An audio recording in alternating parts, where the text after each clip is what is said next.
सुप्रभात बच्चों, कैसे हैं आप सब। उम्मीद करती हूँ आप सब अच्छे होंगे। तो बच्चों, आज की कक्षा में हम पढ़ने वाले हैं अध्याय नंबर 12, जिसका शीर्षक है अपना अपना भाग्य। तो बच्चों, सबसे पहले हम पढ़ेंगे पाठ प्रवेश। प्रस्तुत पाठ में यह बताया गया है कि हमें हमेशा बच्चों की सहायता करनी चाहिए। तो बच्चों, इस अध्याय के माध्यम से हमें क्या बताने का प्रयास किया जा रहा है कि हमें बच्चों की हमेशा सहायता करनी चाहिए। तो इस अध्याय का पहला दृश्य हम देखेंगे। हम बिना किसी उद्देश्य के घूमकर सड़क के किनारे की बेंच पर बैठ गए। नैनीताल की संध्या धीरे धीरे उतर रही थी। रुई के रेशे से भाप से बादल हमारे सिरों को छू छू कर बेरोक टोक घूम रहे थे। हल्के प्रकाश और अंधियारी से रंग कर कभी वे नीले दिखते, कभी सफेद, और फिर जरा सी देर में अरुण पड़ जाते। वे जैसे हमारे साथ खेलना चाह रहे थे। तो यहाँ पे बच्चों, लेखक बता रहे हैं कि बिना किसी उद्देश्य से वो घूमकर सड़क के किनारे एक बेंच पर बैठ गए थे। फिर नैनीताल की संध्या धीरे धीरे उतर रही थी और रुई के रेशे से भाप से बादल हमारे सिर पर, यानी कि उनके सिर पर क्या आ रहे थे, भाप से बादल आ रहे थे, उनको छू छू कर जा रहे थे, बिना रोक टोक के ऐसे घूम रहे थे। तो हल्के प्रकाश और अंधियारी से रंग कर कभी वे नीले दिखते, कभी सफेद, और फिर जरा सी देर में अरुण पड़ जाते। ऐसा लग रहा था मानो जैसे वो बादल उनके साथ खेलना चाहते हैं। ताल में किश्तियां अपने सफेद ताल में किश्तियां अपने सफेद पाल उड़ाती हुई एक दो अंग्रेज यात्रियों को लेकर इधर से उधर खेल रही थी। कहीं कुछ अंग्रेज अपनी सुई सी शक्ल की डोंगियों को शर्त बांधकर सर पर दौड़ा रहे थे। कहीं किनारे पर कुछ साहब अपनी बंसी पानी में डाले सधैर्य, एकाग्र, एकनिष्ठ मछली चिंतन कर रहे थे। अब वो क्या बता रहे हैं बच्चों, आपने नैनीताल में देखा होगा बहुत सारे ताले होती हैं और वहां पे क्या होते हैं, बहुत सारे कश्तियां होती हैं, नाव होते हैं। तो उन्हीं कश्तियों में बहुत सारे अंग्रेज घूम रहे थे। तो उन्हीं को देखकर लेखक ये सारी बातें कर रहे हैं। सड़क पर से नर नारियों का अविरत प्रवाह आ रहा था और जा रहा था। उसमें अधिकार व गर्व में तने अंग्रेज थे और चिथड़ों से सजे घोड़ों व बाघ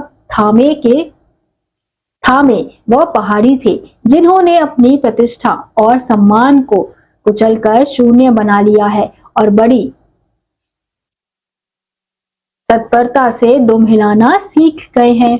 अब वो क्या कह रहे हैं कि सड़क पर नर नारियों का अविरत प्रवाह आ रहा था और जा रहा था, और उसमें से अधिकतर कौन थे, गर्व में तने अंग्रेज वहां पर थे। तो वो क्या कर रहे थे, घोड़ों की बाघ थामे जो पहाड़ी थे वो उनके आसपास घूम रहे थे। तो यहाँ पे जो लेखक है वो यही कह रहे हैं कि वो जो लोग हैं, जो पहाड़ी लोग हैं, उन्होंने क्या किया है, अपने सम्मान को कुचलकर शून्य बना लिया है और बड़ी तत्परता से वो दुम हिला रहे हैं अंग्रेजों के सामने। फिर हम दूसरा वो दृश्य देखते हैं। घंटे के घंटे सरक गए, अंधकार गाढ़ा हो गया, बादल सफेद होकर जम गए। अब इक्का दुक्का आदमी सड़क पर छतरी लगाकर निकल रहे थे। हम वहीं के वहीं बैठे थे। सर्दी सी मालूम हुई। हमारे ओवरकोट भीग गए थे। हमारे देखते ही देखते एक घने पर्दे ने आकर सबको ढक दिया। फिर क्या होता है, अब घंटे के घंटे सरक गए थे, यानी कि धीरे धीरे रात होती जा रही थी, अंधकार गाढ़ा होता जा रहा था और बादल क्या हो गए थे, सफेद होकर जम गए थे, यानी कि वहां पे बहुत ज्यादा ठंड थी। अब इक्का दुक्का आदमी ही सड़क पर नजर आ रहा था और वो लोग वहीं पर बैठे हुए थे। तो उन्हें सर्दी सी मालूम हो रही थी, यानी कि सर्दी का एहसास हो रहा था, और उनके जो ओवरकोट थे वो भी भीग गए थे। रोशनियां मानो मर गई, जगमगाहट लुप्त हो गई। बेकाले काले भूत से पहाड़ भी इस सफेद पर्दे के पीछे छिप गए। ऐसा घना कोहरा हमने कभी नहीं देखा था। वह टप टप टपक रहा था। हम अपने अपने होटलों के लिए चल पड़े। अब रोशनियां मानो मर गई है, यानी कि वहां पर बिल्कुल क्या हो गया है, अंधेरा हो गया है। अब जो जगमगाहट वो पहले उन्हें दिख रही थी, अब वो बिल्कुल भी वहां से लुप्त हो गई है, बिल्कुल गायब हो गई है। और काले काले भूत से पहाड़ भी इस सफेद पर्दे के पीछे छिप गए हैं। ऐसा घना कोहरा हमने, यानी उन्होंने ऐसा घना कोहरा कभी भी पहले नहीं देखा था। वह टप टप करके टपक रहा था।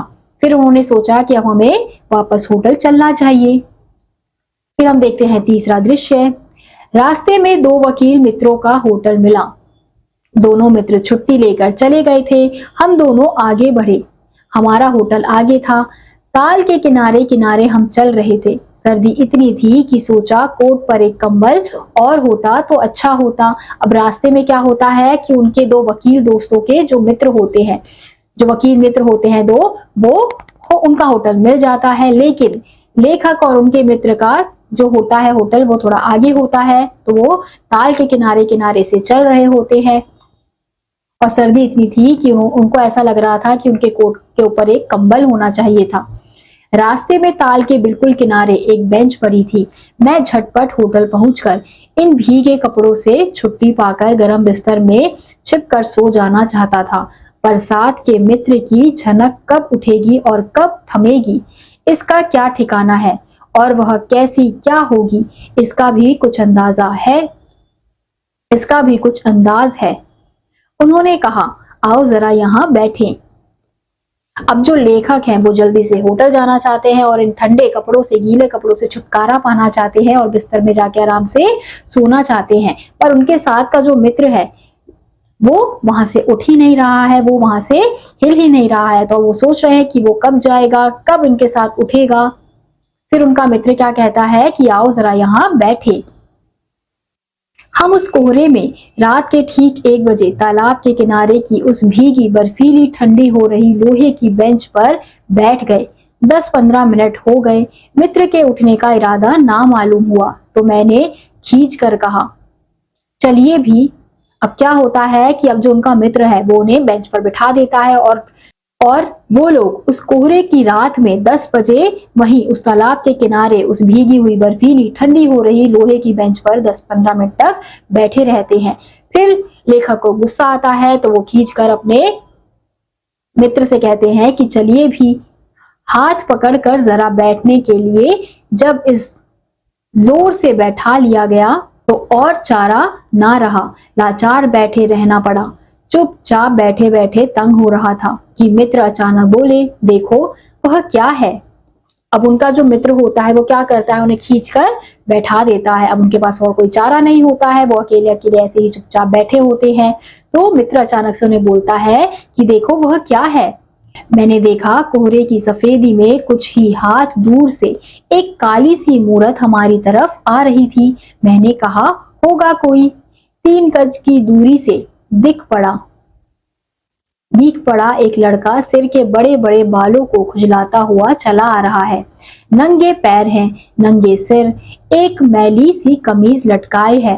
पास की चुंगी की लालटेन के छोटे से प्रकाश वृत्त में देखा, कोई 10 बरस का होगा। गोरे रंग का है पर मैल से काला पड़ गया है।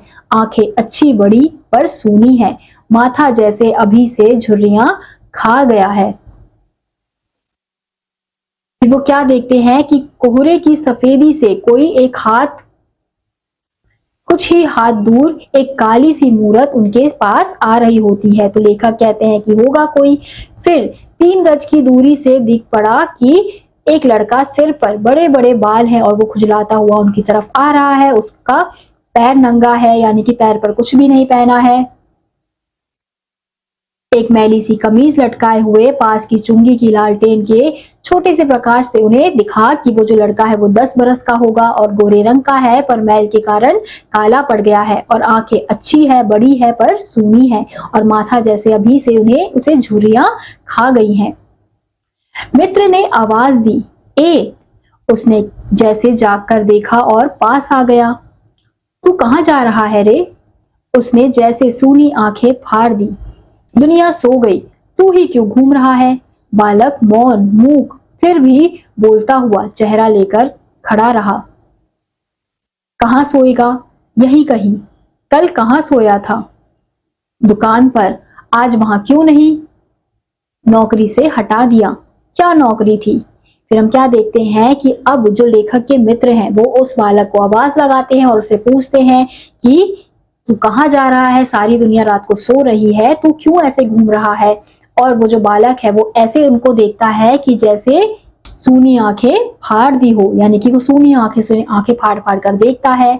फिर वो कहते हैं कि तू कहाँ सोएगा, तो वो बोलता है यहीं कहीं। फिर कल कहाँ सोया था, बोलता है दुकान पर। फिर वो पूछते हैं कि आज वहां क्यों नहीं सो रहा, तो वो कहता है कि मुझे नौकरी से हटा दिया है। तो वो पूछते हैं क्या नौकरी थी, सब काम 1 रुपया और झूठा खाना। फिर नौकरी करेगा, हाँ। बाहर चलेगा, हाँ। आज क्या खाना खाया, कुछ नहीं।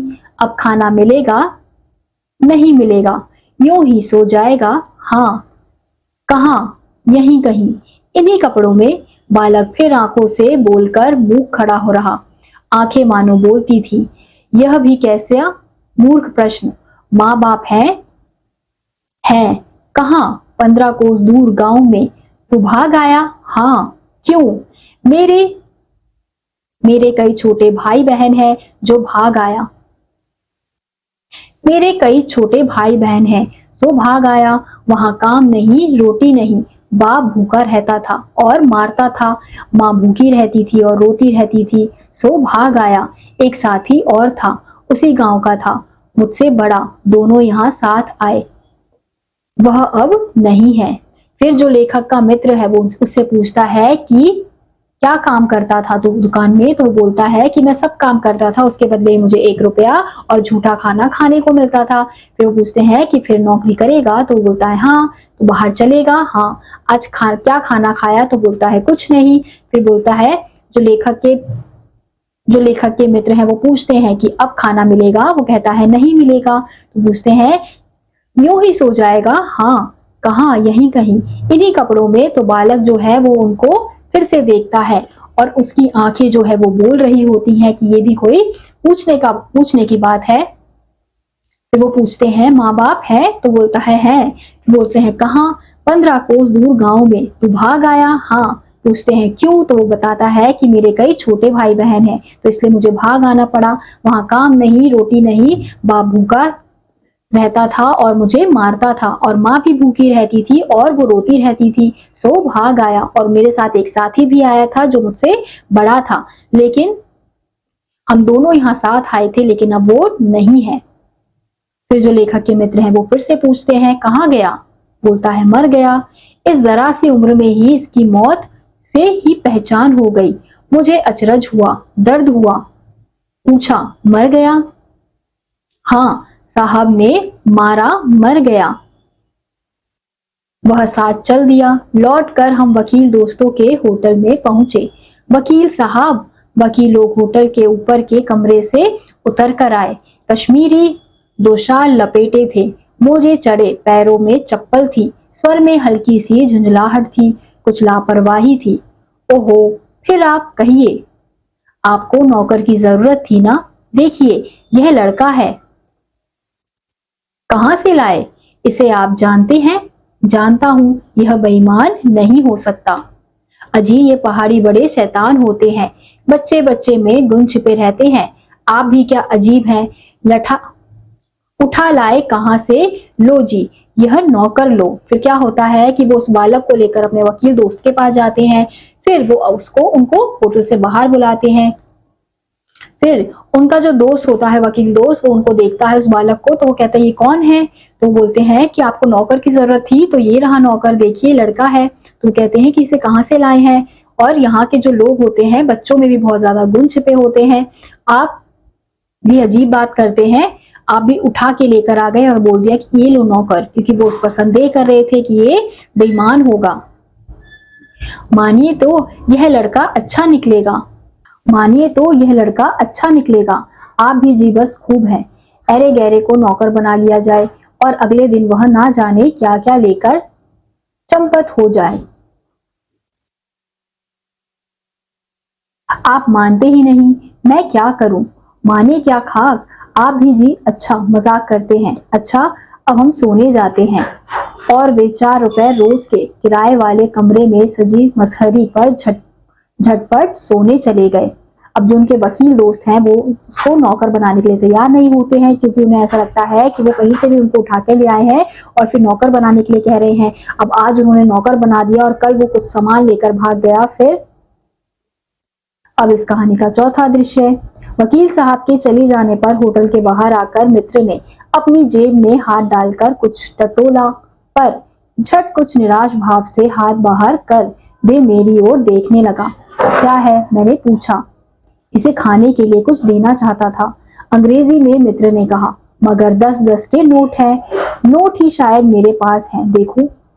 सचमुच मेरी जेब में भी नोट ही थे। हम फिर अंग्रेजी बोलने लगे। लड़के के दांत बीच बीच में कटकटा उठते थे। कड़ाके की सर्दी थी। मित्र ने पूछा, तब? मैंने कहा 10 का नोट ही है। मैंने कहा 10 का नोट ही दे दो। सक पकाकर मित्र मेरा मुंह देखने लगे। अरे यार, बजट बिगड़ जाएगा।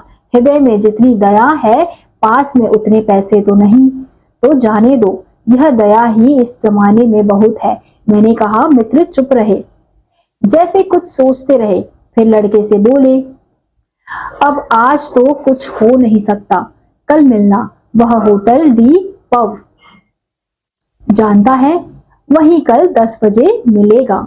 अब क्या होता है कि अब वो दोनों उस बालक को कुछ देना चाहते हैं खाने के लिए, लेकिन उनके पास इतने पैसे नहीं होते हैं। वो दोनों एक दूसरे की जेब देखते हैं, लेकिन दोनों के जेब में 10-10 के नोट होते हैं। फिर वो सोचते हैं कि अगर हमने इसे पैसे दे दिए तो हमारा जो बजट है वो बिगड़ जाएगा, क्योंकि वो भी वहां पर घूमने आए होते हैं। फिर वो लोग सोचते हैं कि चलो, हमने इतनी दया दिखा दी, वो भी बहुत है।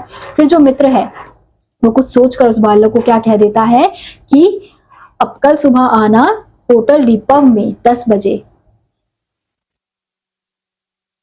हाँ, कुछ काम देंगे हुजूर? हाँ हाँ, ढूंढ दूंगा। तो जाऊं? लड़के ने निराश आशा से पूछा। हाँ। ठंडी सांस खींचकर फिर मित्र ने पूछा, कहाँ सोएगा? यहीं कहीं बेंच पर, पेड़ के नीचे, किसी दुकान की भट्टी में। बालक कुछ ठहरा। मैं असमंजस में रहा। तब वह प्रेत गति से एक ओर बढ़ा और कोहरे में मिल गया। हम भी होटल की ओर बढ़े। हवा तीखी थी। हमारे कोटों को पार कर बदन में तीर सी लगती थी। फिर वो लोग उस बालक को जाने के लिए कह देते हैं। वो कहते हैं कि कल आना, और फिर वो निराश होकर वहां से चला जाता है। फिर जो मित्र है वो उसे पूछते हैं कि अब कहाँ सोएगा? तो वो कहता है, यहीं कहीं सो जाऊंगा, बेंच पर, पेड़ के नीचे, दुकान की भट्टी पर, कहीं पर भी सो जाऊंगा। फिर धीरे धीरे वो जो बालक है वो उनकी नजरों से गायब होता जाता है, यानी कि वो दूर कहीं चला जाता है। अब बहुत ज्यादा ठंड थी, हवा तीखी थी, तो कोटों से पार कर बदन में तीर सी लगती थी, यानी कि बहुत ज्यादा ठंडी ठंडी हवा चल रही थी। कुड़ते हुए मित्र ने कहा, भयानक शीत है उसके पास, बहुत कम कपड़े। यह संसार है। मैंने स्वार्थ की बिलासफी सुनाई। चलो पहले बिस्तर में गर्म हो लो, फिर किसी और की चिंता करना। उदास होकर मित्र ने कहा, स्वार्थ जो कहो, लाचारी कहो, निठुराई कहो या बेहयाई। वो क्या कहते हैं, अब वो जो उनके मित्र हैं लेखक के, वो सोचने लगते हैं कि बहुत ज्यादा ठंड है, शीत बहुत है और उसके पास बहुत ही कम कपड़े हैं। और ये सोचते हुए वो अपने मित्र से कहते हैं, लेखक से कहते हैं, और वो क्या कहते हैं कि संसार, मैंने स्वार्थ की फिलॉसफी सुनाई, यही संसार होता है। और पहले बिस्तर, मतलब वो फिर कहते हैं कि चलो बिस्तर में जाते हैं और फिर सो जाते हैं, तुम चिंता मत करो। फिर उदास होकर मित्र ने कहा, स्वार्थ जो कहो, लाचारी कहो, निठुराई या बेहयाई। दूसरे दिन नैनीताल स्वर्ग के किसी काले गुलाम पशु के दुलार का वह बेटा, वह बालक निश्चित समय पर हमारे होटल दीपव में नहीं आया। हम अपनी नैनीताल सैर खुशी खुशी खत्म कर चलने को हुए। उस लड़के की आस लगाए बैठे रहने की जरूरत हमने ना समझी। फिर दूसरे दिन क्या होता है, वो जो बच्चा है वो नहीं आता है, और वो दोनों सोचते हैं कि अब इस बैठे बैठे उसका इंतजार करने से तो कुछ होगा नहीं, तो वो लोग वहां से उसका इंतजार नहीं करते हैं, वहां से चले जाते हैं। मोटर में सवार होने ही वाले थे कि समाचार मिला, पिछली रात एक पहाड़ी बालक सड़क के किनारे पेड़ के नीचे ठिठुर कर मर गया। मरने के लिए उसे वही जगह, वही 10 बरस की उम्र और वही काले चिथड़ों की कमीज मिली। आदमियों की दुनिया ने बस यही उपहार उसके पास छोड़ा था। फिर जैसे ही वो गाड़ी में बैठने वाले होते हैं तभी समाचार मिलता है कि रात को एक पहाड़ी बालक की सड़क के किनारे पेड़ के नीचे ठिठुर ठिठुर कर मौत हो गई और मरने के लिए उसे वही जगह पे जहाँ पे वो मरा था वहां पर क्या मिला था, काले चिथड़े कमीज, और आदमियों की दुनिया में उसे यही उपहार केवल मिला हुआ था। पर बताने वालों ने बताया कि गरीब के मुंह, छाती, मुट्ठियों और पैरों पर बर्फ की हल्की सी चादर चिपक गई थी, मानो दुनिया की बेहयाई ढकने के लिए प्रकृति ने शव के लिए सफेद और ठंडे कफन का प्रबंध कर दिया था। सब सुना और सोचा, सब सुना और सोचा, अपना अपना भाग्य। फिर अंत में क्या होता है, उसके शव पर प्रकृति क्या करती है बच्चों, उसके शव पर ठंडे ठंडे बर्फ, सफेद बर्फ को ढक देती है, यानी कि उसके शरीर को बर्फ से ढक देती है। ऐसा लगता है कि मानो उसके पास अब कफन के लिए कपड़ा तो था नहीं, तो वही प्रकृति सफेद बर्फ से उसे ढक रही है। इसलिए कहा जाता है कि अपना अपना भाग्य। अगर वो बालक आ जाता या फिर अगर वो एक रात पहले ही उसकी मदद कर देते तो शायद वो बालक बच सकता था, लेकिन ऐसा नहीं हो पाया। तो इसी के साथ आज का यह अध्याय यही समाप्त होता है। उम्मीद करती हूँ आपको यह अध्याय समझ आया होगा। मैं आपसे मिलूंगी अगली कक्षा में, तब तक के लिए आप सभी बच्चे खुश रहिए और पढ़ते रहिए। बाय।